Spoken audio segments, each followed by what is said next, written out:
Well, hello there. Welcome back to Ghosties. If you like makeup and you like to hear ghost stories, then I think this is the perfect place for you. So please drop a subscribe. I'm here almost every Friday. Let's cross our fingers and hope this gets posted by Friday because I'm a little behind schedule, but that's okay. I'm recording a day late because I'm a little out of it this weekend. Wow, shocker, just like last week.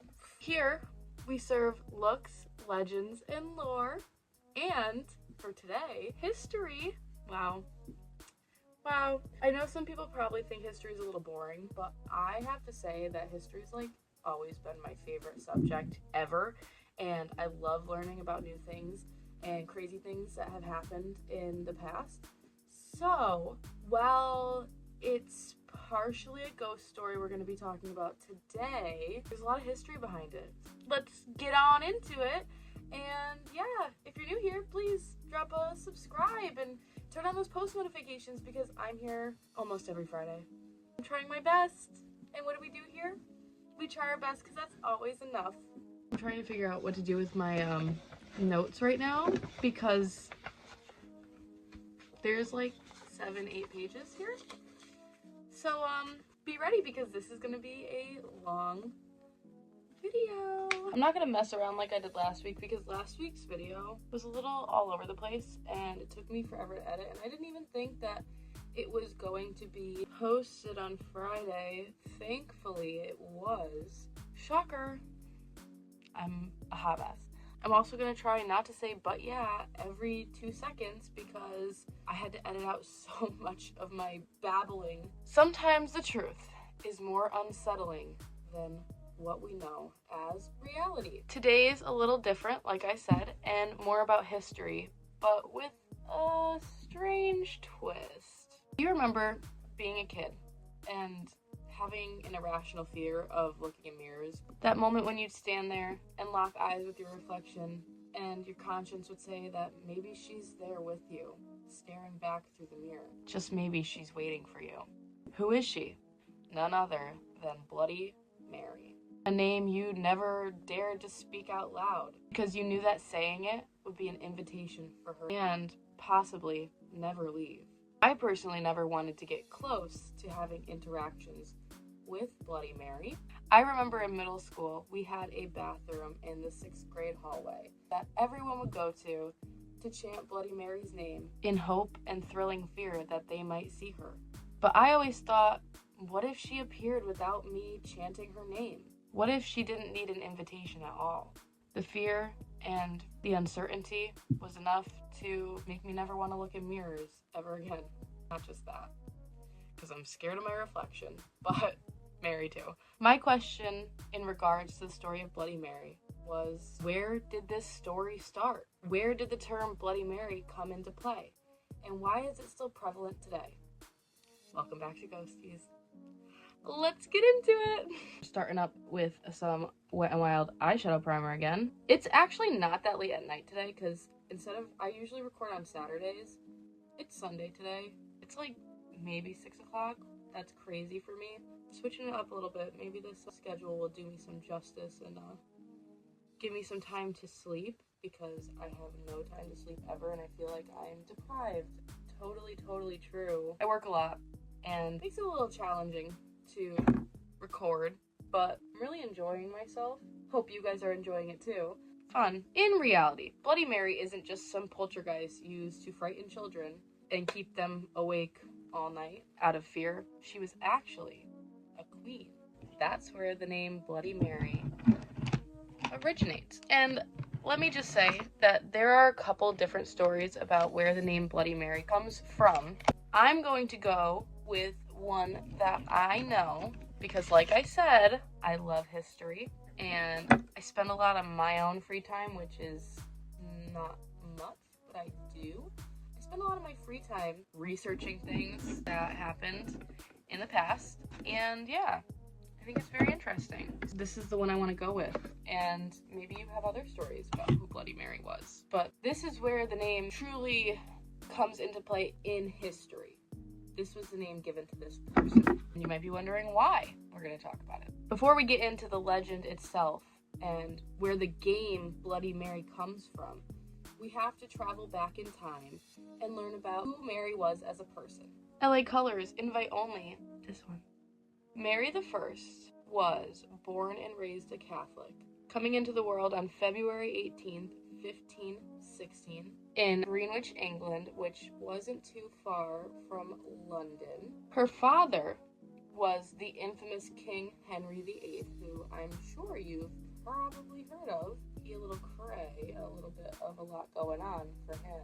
And her mother was the Spanish princess, Catherine of Aragon, who was King Henry's first wife out of 6. He was definitely getting around, you could say. King Henry ended up ruling their marriage null and void. The real reason was mostly a lack of a male heir, as Mary was the only child conceived by the two of them to survive childhood, which is so sad. All their other kids did not make it. But this made her a very powerful pawn in court, since she was the only royal child at this point. Many accounts say that Mary was very well educated and smart. She knew several different languages before the age of 9. Girl, I only know English and babbling. Great.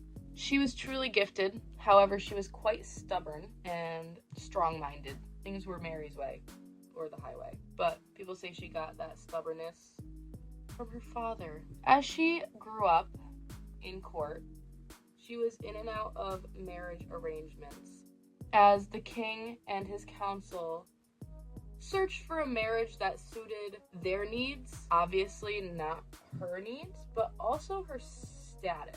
Because like I said, she's the only child of King Henry at this point.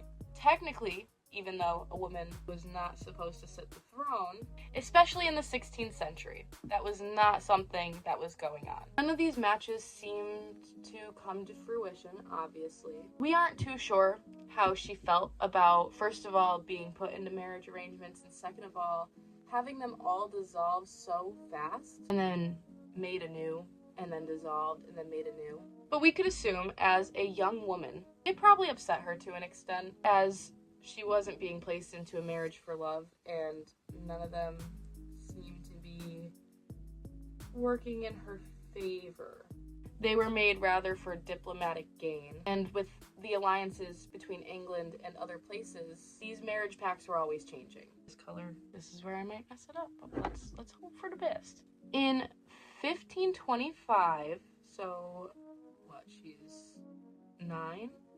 I'm pretty sure, because she was born in 1516, so she's like 9 at this point. Her father names her the Princess of Wales, but the title never seemed to be legitimized, as there's a lack of official documentation. Grain of salt, we don't know for sure if she, but you know what, she was his daughter. She probably was named the Princess of Wales, but it wasn't officially documented. Regardless, these marriage pacts were falling through, so Mary took up holding court at Ludlow Castle to wait for a marriage pact to come into play that suited just everyone. I'd love to be a princess. Maybe not Mary, because, you know, we'll get into that, but like, I'd like to be a princess. Do you think I could be a princess? Maybe. I'd like to think so. Everything for Mary was going quite alright until Anne Boleyn stepped into the picture. And if you don't know who Anne Boleyn is, well, you probably do. But she is going to turn Mary's world inside out, upside down, all over the place. It's gonna explode. King Henry began pressing the church to deem his marriage with Catherine of Aragon, Mary's mother, void, on the grounds that it was against God and the Bible. Bro. Okay. Seeing as though she had been briefly married to his brother before his own untimely death, but it was only short. However, he said that this meant it was incestuous because she was his sister by law. The Pope was having none of this, pushing Henry to sever ties with the church and establish his own church called the Church of England. Also, he could divorce Catherine of Aragon. Whoa. kind of sad because from our knowledge, Catherine didn't do anything. He just wasn't getting his male heir. So he mad. He angry, he frustrated, and he blamed Catherine for this issue. Don't make fun of the brush I'm using to blend out my eyes. Like I said in the last video, if you didn't watch it, it's up here. It's in the bio.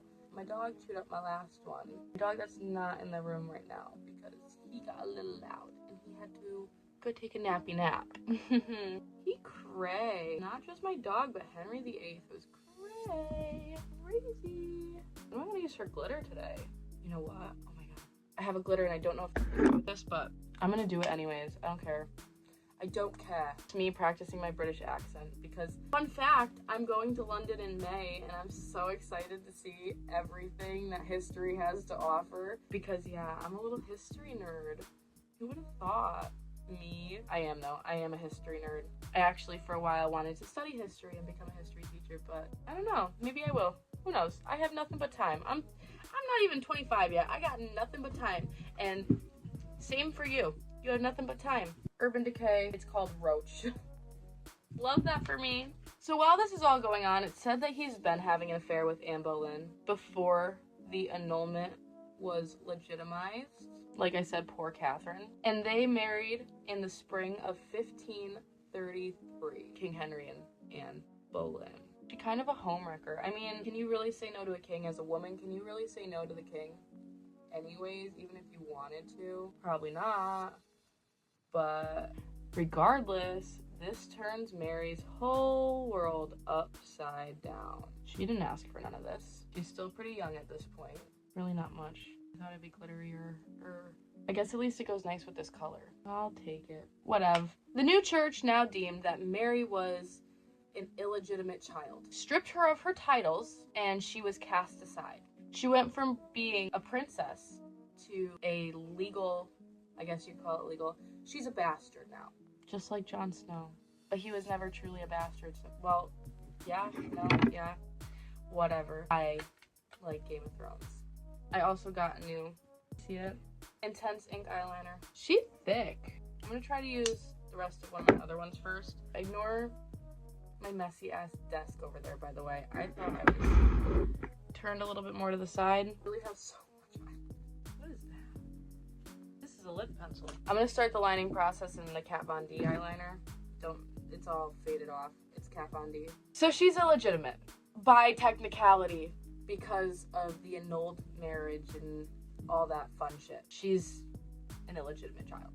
She was never to refer to herself as a princess ever again.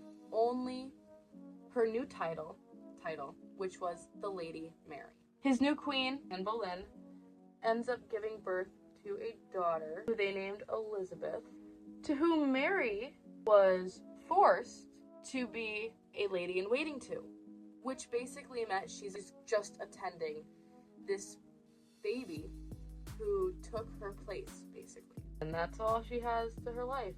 And we could imagine that Mary is probably not feeling the greatest about this whole entire situation. Like, she went from having it all to being reduced to pretty much nothing. I mean, she was still living with royalty, but she was nothing. She was a bastard. She had no purpose besides attending a baby. At the time, she was also forbidden from seeing her own mother, as her mother was banished, and she would never see her again for the rest of their lives. Very sad. She was very close with her mother. Her mom didn't really do anything. She just couldn't produce a son. Can you imagine? Oh my god, I honestly couldn't even, I don't even want to imagine. That is awful. She gets prosecuted for not bearing a son. Like, she can't control that. She can't say like, oh, this one's a boy. However, it is said that they did pass letters back and forth. No matter how dangerous it was, they still kept in touch when they could. Hold the freaking phone. I'm currently waiting for a Caesar salad right now. So if my dogs start barking, sorry. I need that Caesar salad. I need it soon. I have wrinkly eyes. Sure. Oh, good God. Sisters, not twins, am I right? Because, like, once we start blending, things will get a little bit better. A little bit. Anyways, she's forbidden from seeing her mother, from speaking to her mother. No contact. They're not allowed to talk. Even though they secretly did continue to talk when it was okay for them to do so. Just black eyeshadow to fix my mess, because black eyeshadow fixes almost everything.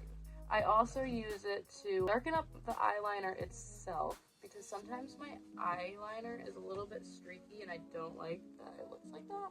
So that's what I'm doing right now. So her relationship with her stepmother was quite rocky. It's said that Anne was outright atrocious to Mary, and even encouraged the king to be cruel and abusive to his teenage daughter.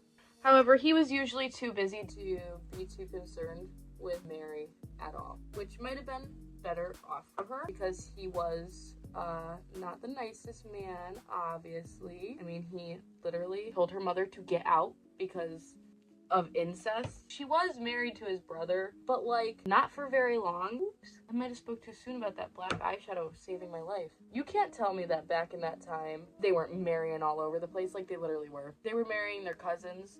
They were doing the craziest stuff. So like, why'd you marry her in the first place? Why'd you let it happen if you thought it was incestuous, Henry? Oh, that's gonna really tick me off, dude. Hold the motherfucking phone. That looks no better. Trust the process. Let's just trust the process and hope that it gets a little bit easier. Let's give it a little smoky eye. So yeah, he's too busy to deal with Mary. He's too busy with his new family and the kingdom he's ruling to think twice about, hey, what's my teenage daughter up to? How's she feeling about this whole thing? That I illegitimized her and married another woman and booted her mother out. Don't care. He don't care. And this was all going on as Mary's struggling to learn to deal with a new world she has to face. She's new to this. This is not something she had in her agenda. We could imagine she's probably not having the best of times. She's probably struggling quite a bit, especially being a teenager. She is a young adolescent, and she's going through something that really sucks. And her strong will definitely worked against her, especially with her father backing his newly established church. Like I said in the beginning, she was born and raised a Catholic and ultimately refused to abandon her beliefs. Mascara time! The one I always use. Curl bounce. She refused to accept that she was born illegitimate, even if her father's church deemed it so. Because really, she wasn't, since they were married, but because their marriage is now null and void, she do be illegitimate. This stubbornness would result in her life being threatened on a number of occasions and make her worry about the very real possibility of potentially being executed, because it was very prevalent in that time. And side note, I think it's so crazy that when they would do beheadings and like executions back in like medieval times, the townsfolk would just go to the center of town and watch this kind of stuff happen.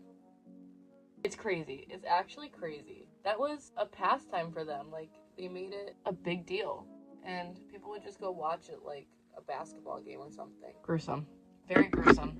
Execution in several different ways. Beheading, hanging, drawing and quartering. Is that what it's called? Yeah, I think so.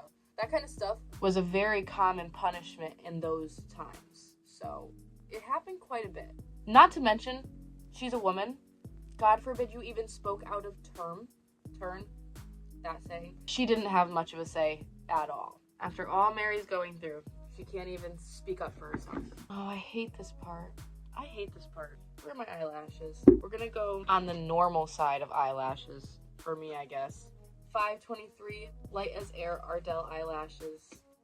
I do like them. They're for my more simpler looks. It's glue time! In January of 1536, Catherine of Aragon unfortunately succumbs to a critical illness and passes away. Mary was not allowed to see her or even say her final goodbyes to her own mother, no matter how much she begged her father to be allowed to, which most likely broke her heart, as, like I said, her mother and her were pretty close up until her mother's exile, but they weren't allowed to say their goodbyes to each other. We got one. I don't know if I mentioned it in like one of the last videos. I've been recording on my phone, which isn't fun because my phone has like no storage. What was it, yesterday? I was at my friend and her daughter, but they're both my friends. I was at her birthday party, and before I went in, my phone crashed and wouldn't turn on. So last night we called, and I'm getting a new phone. I'm very happy about it. A vibe. It's a vibe. Not too long after Mary's mother's passing, chaos ensued at court, and all hell broke out. Her father's new queen, Anne Boleyn, still had not produced her a male heir. All they had was Elizabeth.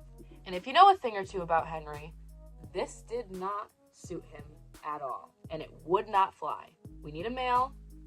We need someone to take the throne. Okay, it's on. It just looks a little funky, so I'm just going to try to fix it up while we're talking.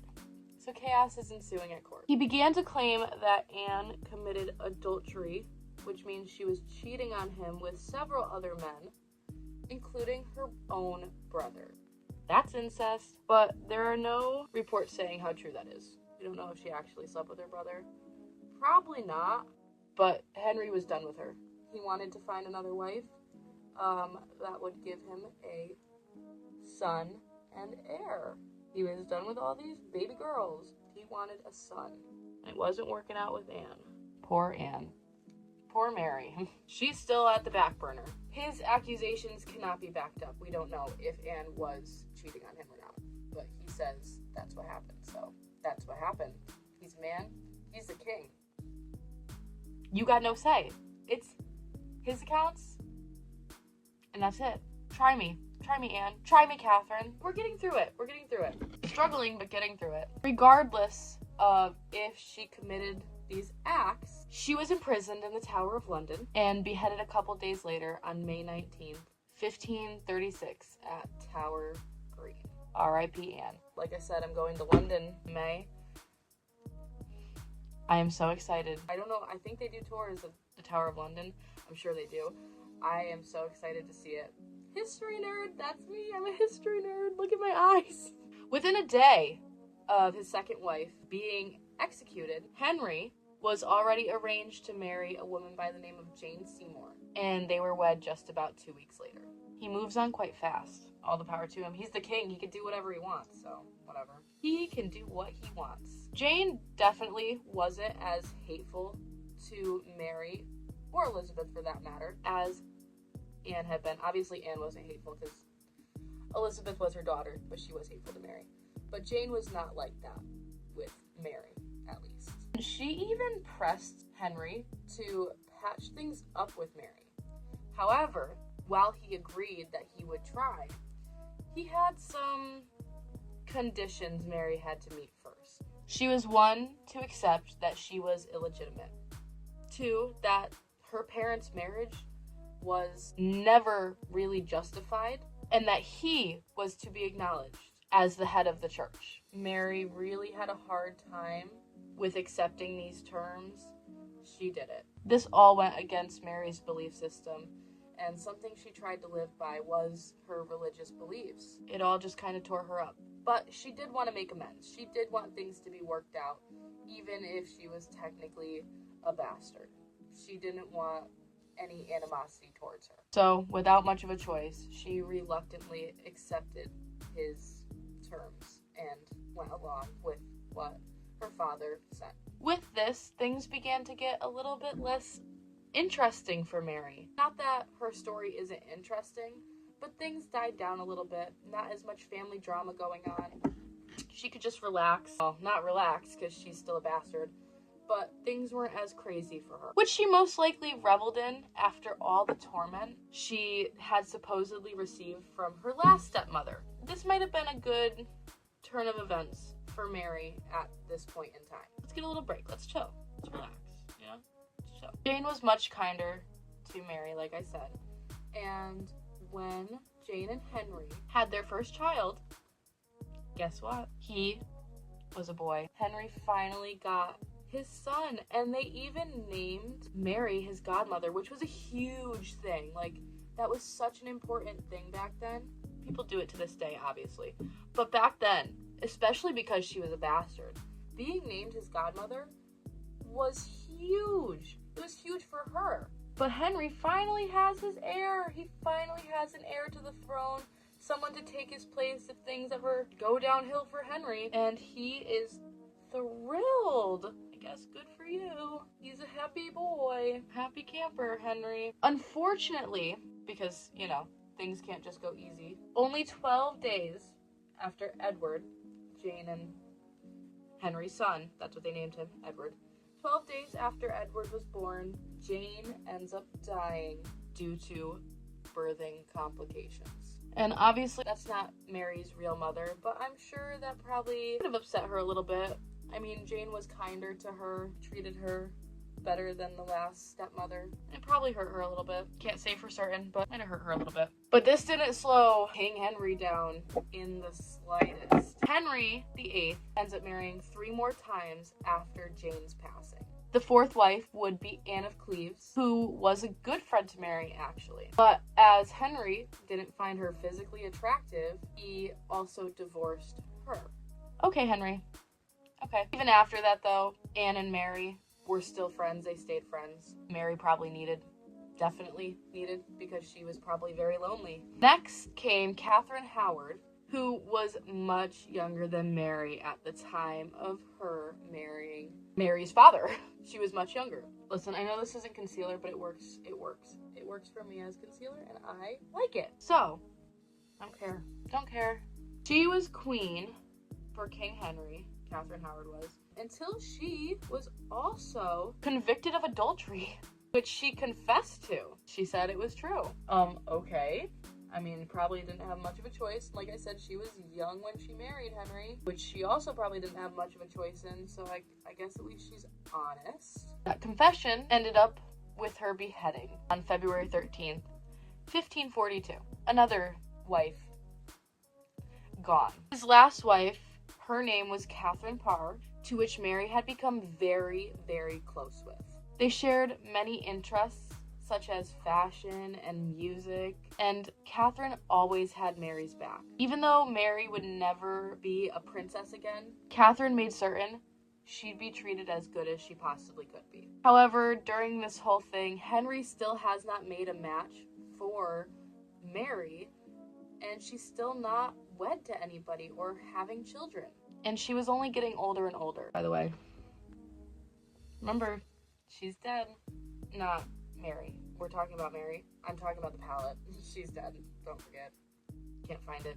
Contour. Also, I use Fit Me 115 Ivory for the foundation and my concealer. I bought this thinking it was concealer. That's how much I know about makeup. It's actually a tinted primer, but you know what? It works, so talk all the shit you want. Mary had always wished for children and a family of her own, but even that had been taken away from her. She was beginning to lose all hope. Instead, she spent her days trying to focus on things like fashion, music, reading books, even using her spare time to work with charities, helping monks and nuns who had been displaced during the changing of England's religion and the establishment of the Church of London. They no longer had much to do, you know, so she would help them out. My hair's in the way. I can't contour properly. So the changing of religions left these nuns and monks without any means. So she would go and support them and help with charities, which was so kind of her. How kind of you, Mary. I love it. How sweet of her. In the 1540s, King Henry's health began to rapidly diminish. He was often depressed and suffered violent outbursts, and any wounds he sustained, he would really struggle with the healing process. Like, they wouldn't heal. And not to mention, he gained a very unhealthy amount of weight. If you've seen pictures of him, by the way, I don't know if I'm going to have a lot of pictures in this video because copyright and stuff, besides the ones I've edited on my own. If you Google a picture of Henry VIII, you'll know that he is obese, or at least in his later life he was, but he gained a lot of weight towards the end of his days. My nose never looks right, sorry about it. His caretakers knew that he didn't have much time left, especially after another indisposition of his leg, ending in the healers having to cauterize this infection by burning it with hot irons. Just the thought of that kind of makes me cringe a little bit. When I read it, I was like, oh, okay. I think I will kindly pass on that. Just not interested in having my wounds burnt by hot irons. That's crazy. Whatever. On January 27th, 1547, the king told Sir Arthur Denny, who'd been in charge of his care at this point, that he decided he would see the Archbishop of Canterbury, who was Thomas Cranmer. But before all that, he said, "I'd like to take a little sleep." In the early hours of the morning on January 28th, Mary's father, King Henry VIII, met his maker. He died at the age of 55 after slipping into that coma that night, leaving 9-year-old Edward to take the throne. 9 years old. 9 years old. You know what I was doing when I was 9? I was playing with Monster High dolls. Maybe that's why I'm like emo now. Emo. But I was playing with Monster High dolls still. Not much else. Not much at all, quite honestly. Edward was a king. The king of England. So during Edward's reign, many of the nobles were taking advantage of their positions at court while assisting this boy king. They had a good opportunity, so why not take it, I guess, while you can. Okay, sure. I don't know how I feel about this, but you know what? It's fine. Even though it's 6 o'clock on a Sunday, I'm not going anywhere. At least I look cute for a minute. At the time, the church was taking to practicing more Protestant beliefs, as the king himself, the new king, was a firm and strong believer in the Protestant religion. The Book of Common Prayers was published and really came into play in 1549, while Catholic ideology was beginning to become outlawed. Not cool for Mary, not cool. And Edward would never have anyone in any sort of power that didn't follow Protestant beliefs. So obviously that meant Mary was not suited for him. Not the vibe. She was not a believer in that. She was a Catholic, and that was not cool for little Edward.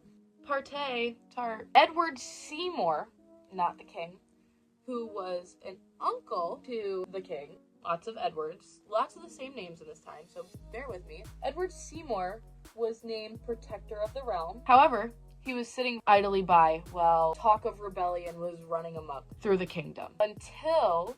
get ready for this one, buckle your seatbelt, right? Until he was overthrown by the Duke of Northumberland in 1551. Edward Seymour was then executed in 1552, with the king even writing in his journal a little blurb, not much, but we know he was executed. But the Duke of Northumberland had his own agenda. He wanted to marry his son, Guilford Dudley. Guilford Dudley? Dudley? Does that name not sound familiar? He wanted to wed him to the Lady Jane Grey, who was a distant relative of the Tudors, specifically Henry VIII. I think she was his great niece, something like that. But the Duke wanted to marry his son to Lady Jane Grey, thus making her a claimant to the throne, and with her, his son. Listen here, the Dudleys. Maybe you shouldn't have done that. My first video, Dudleytown, we talked about where the curse originated. This is around the times that there was things going on. It originally was said to have started in 1516 with a different Dudley, and these are just parts of that Dudley family, part of that where the curse was taking place. This is after the curse had been put on Sir Edmund Dudley, I think that was his name. I'm pretty sure. The Duke of Northumberland, if I'm not mistaken, is Sir Edmund Dudley's son. Something like that. There's relation. The Dudleytown curse. Full circle! I thought it was crazy when I read it. I was like, whoa, wait a minute. We already did that story. But here we are. Full circle. It's eyebrow time, and I'm still using just a black eyeshadow. This palette's gone. Don't look for her. She's gone. Back to Our Lady Bloody Mary. During her younger brother's reign, she was still stuck in her regularly scheduled family drama. Because she couldn't escape it, mostly due to her Catholic belief system. Like I said, Edward does not vibe with the Catholics. The Catholics aren't his cup of tea, basically. He don't like. She and Edward, obviously, did not get along very well. They did not have a good relationship. It didn't really make much of a difference to Mary, however, because by the age of 14, Edward was critically ill, and not knowing who would take the throne began to very much impact him. As I said, whoever did take the throne, he wanted them to be Protestant and practice the same religion as he himself did. So, with assistance from John Dudley, the Duke of Northumberland, who would have thought, they put Lady Jane Grey in the line of succession and basically canceled out Mary and Elizabeth as well. Obviously, the Duke of Northumberland wanted his son in power somehow, even if it was Lady Jane Grey's throne. But yeah, they canceled out Mary and Elizabeth. My eyebrows, they don't like me. Hold up. What? Does that look terrible? Yeah, I thought so. Jeez Louise. We're gonna go with that because, like I keep saying, my eyebrows are messed up and there's nothing, we can only try. So yeah, Mary and Elizabeth are now taken out of the line of succession so that if something happens to Edward, Jane Grey will take his place. That's ridiculous. That's redonkulous. But these nobles had a lot of sway because Edward doesn't have many people to trust, and he thinks that these people are trustworthy and they're helping him, but they all have their own agendas. Who would have thought? Anybody with a brain. Why are my eyebrows so stupid?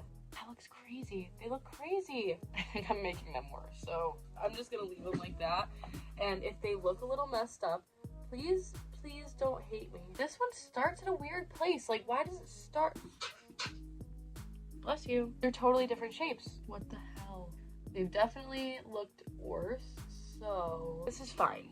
This is fine. I need to stop being a perfectionist because they don't get better than this. Isn't that depressing? In 1553, at the age of 15, Edward died, leaving Lady Jane Grey to take the throne. The country turns into all-out civil war, as people were not pleased with this coming of events. So, yeah, Londoners not having this, especially since the Boy King's death wasn't announced till a couple days after he had died, and Jane could be crowned before any other claimants came to stop her, including Mary herself. She didn't have a chance to push for power. Jane was already crowned by the time people learned of the king's passing. And many in the country believed that Mary was the rightful heir. But even though Jane was crowned, her reign did not last long. It had only lasted 9 days.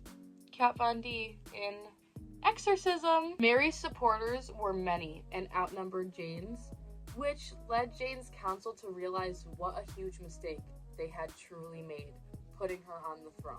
I feel like I get through these history videos better than ghost stories. And I love talking about ghost stories, but this is all stored into my brain, so I don't really have to look at my notes as much. I really like it. I don't know, maybe we'll do, I don't know. We'll see. If you like this video, that'll show me that you enjoy the history and makeup. Maybe we'll do 2 different kinds and go back and forth every other week. So yeah, her reign only lasted 9 days, and Mary was finally crowned queen. She's finally the queen on October 1st, 1553. And thus the reign of Bloody Mary truly began. But why was she referred to as Bloody Mary? She wasn't yet. At this point, as she's crowned queen, she is not yet Bloody Mary. But we'll get to it. As Mary was successful in taking back her rightful crown, the Duke and many others were executed for treason. Jane escaped punishment this time because of Mary. However, she was imprisoned in the Tower of London, but she hadn't been beheaded. Rebels continued to pop up to support Jane's cause, and it became clear that Jane, however innocent she was a threat and would eventually have to be dealt with. I'm not laughing at Jane. I just, this color makes my eyes pop out. Wow. It could be the brown eyeshadow too. As I said, Mary is now the queen. The first queen regent to rule England without being married to a man who already sat the throne. Not to mention she's a woman. That's crazy for that time, honestly. She's a woman. Like I said, women don't really have a say. And she is the queen. She's the queen. All hail the queen. By the way, for House of the Dragon, are you team green or team black? Kind of struggling picking a side because I love Rhaenyra's character. I kind of understand team green. Not Otto Hightower, but like Alicent and stuff. If we're basing it off the show, not the books. But her kids are bastards, so. And if you don't care about House of the Dragon, then sorry. I do. The wait time is ridiculous, though. 2026? Are you kidding me? At this point, when she becomes queen, she is aged 37.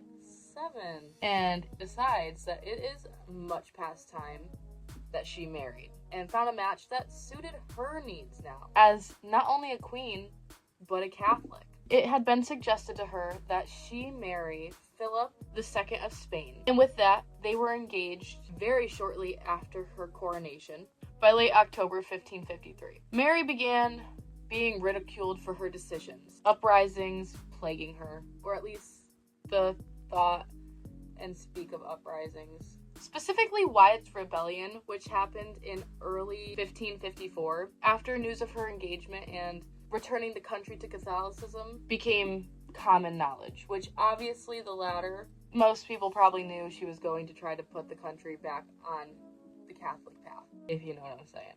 Sorry, I'm messing with my makeup because this lipstick is crazy looking to me.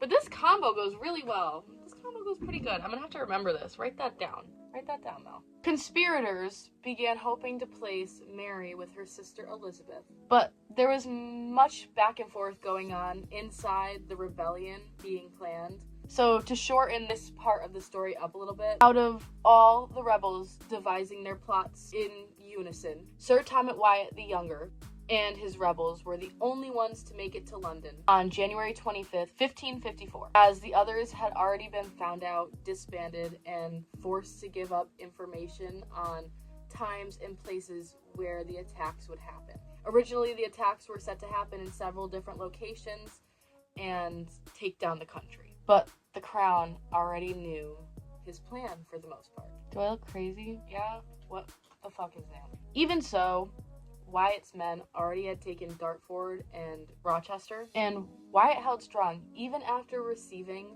offers of a royal pardon if he would disband his men. I still want you to put it back on the market. So he ends up in London, like I said, but once he gets close, he ends up halting for a little bit, but this would end up being his downfall. It gave London more time to prepare for what was to come, and they were more ready than ever. Wyatt and his men end up crossing the Thames. That's how you say it, right? I'm gonna go to London and have no idea what I'm talking about. So Wyatt and his men end up crossing the Thames in hopes to press Ludgate, but it was armed and fortified to the teeth, and the army would have to follow around some narrow roads to get an advantage. However, street fighting ensued with the royal forces, and while Wyatt assumed that many of the common Londoners in the city would back his cause, they end up backing Mary and are also armed and begin fighting Wyatt's men. This would be where Wyatt's army was broken. He was caught and imprisoned at the Tower of London. Not too long after, he was executed along with many other nobles who were convicted of treason. Jane herself, who was still a prisoner in the Tower of London, was beheaded February 12th, 1554, on Mary's orders. Very briefly following her husband, Guilford, by the way. He passed away a day or two before, and she most likely had to see his spiked head and rotting body before she herself was put to the sword. Her father, the Duke of Suffolk, who was also part of this rebellion, followed his daughter to the grave on February 23rd. Mary also sent her sister Elizabeth to the Tower of London to be imprisoned, after reports said that she was in on the plotting to take the throne, but she was inevitably released a couple months later due to lack of evidence. We don't know if she's actually involved in the plotting. She might not have even known. She might have been innocent, but she got away and was released from the tower by her sister Mary. After all this, Mary and Philip still end up tying the knot in July of 1554, and this did end up upsetting many people, as Spain was in an open war with France at the time, and they worried about the effects of warring with the other countries. It was a tenuous situation, as the Pope actually sided with France, all while Mary's trying to bring Catholicism back to England. And to make matters worse, the relationship she had with Philip was not a great one. Philip wasn't really around too much, and when he was, it was usually to request some type of aid in his continued war with France, which Mary didn't much take part in to begin with. She didn't want to be involved. While she still wished to be a mother, it really wasn't looking too hopeful. The last rebellion, Wyatt's rebellion, had really changed Mary, making her much more ruthless with anyone who would plot on her demise. She continued to work on putting England back onto the Catholic religion, which meant that she had to reform a lot of the laws her father had put in place and inevitably replace them with laws that suited her religion and that were most likely followed in the years prior to her mother's exile. Those who lived in her kingdom and did not follow her Catholic beliefs were punished, even though she had said otherwise when her reign began. Basically, that she wouldn't punish people for having their own religious beliefs. That just wasn't the truth, was it, Mary? My hair is so staticky. But look at this makeup. I always surprise myself. I like it a lot. I'm always doing something different. This whole look. Who would have thought? I thought it probably would have came out bad like last time. I mean, I have to say last week's makeup wasn't bad. It was just like, I was stressed out last week. I'll be stressed out this week too, and the week after, until all the holidays are over, but that's okay. That's not your problem, so it's okay. This is where Mary Tudor becomes Bloody Mary. This is the part of the story, so between 1555 and 1558, Protestants had initially been given the choice. They either had to convert to Catholicism, as their queen commanded, or die. Those were their two choices. Or exile. There was the choice of exile, but mostly it was convert or die. Regardless, hundreds of men, women, and children were burnt at the stake on Mary's orders. At this point, her name was now tainted, with almost 300 deaths on her hands. And with all the misfortune that Mary had faced in her adolescence, it's really not understood why she sent so many people, innocent people, to their graves, to their deaths. Some say that it could have been in hopes that maybe they found salvation, as burning at the stake at the time was said to burn away your sins. And somehow maybe she thought her actions were justifiable, not only by her, but by God and those she ruled over and those who lived in her kingdom. We will never know why she did such horrible things, but we do know that around 1557, and this time in general, her husband left for good. And along with that, her health began to rapidly decline. On November 17th, 1558, Mary succumbed to her weaknesses and passed away, leaving Elizabeth as the heir to the throne. With all of that being said, sorry, I know it was a lot. It's a lot of information to take in. But with all that being said, the inspiration behind the ghost you summon in the mirror by chanting her name 3 times over was in fact the Queen Mary Tudor, or Bloody Mary. And as I said in the beginning, while some stories indicate that the folklore of Bloody Mary was inspired by several other people throughout history, I personally think that this is the most interesting tale I've heard. Mary's life was very much up and down, plagued by misfortune and family drama, just medieval bullshit, I guess. She faced a lot of hard times through her life. That is certain. She was the first woman to rule England in her own right, and she was strong-minded and definitely a courageous person.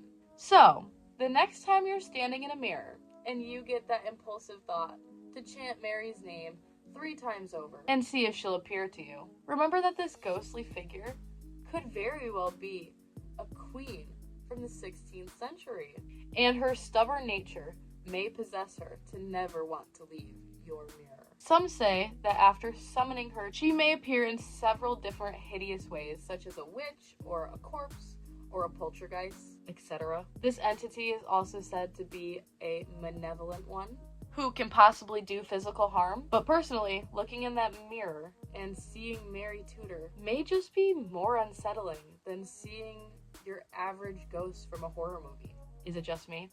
I'm not sure. But anyways, guys, sorry if this one was a little more historical than your typical ghost story. Like I said, love history and knew that the term Bloody Mary derived from a Tudor queen, so I thought it would be very fun to talk about Bloody Mary. While there are other stories about who the apparition Bloody Mary might be, I like this one the best.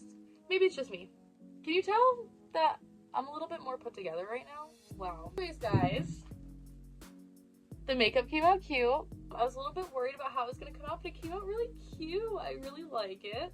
If you were wondering what I used in this video, like always, it's in the description below, so you can go pick up some makeup for yourself if you wanted to look like me. I don't know why you would, but if you want to look like me. If you really enjoyed this video, please make sure you give a like and you subscribe. And if you have any ideas for future videos, please leave it in the comment section below. I'd love to hear your recommendations, and if you want to hear more history too, I'd love to talk about it. I love, love, love to talk about it, so definitely let me know. I have a playlist, which I'll link right here, for the videos I've been making, if you were interested in watching any of the other ones if you haven't seen them yet. And yeah, I think that's all. I feel like I'm missing something.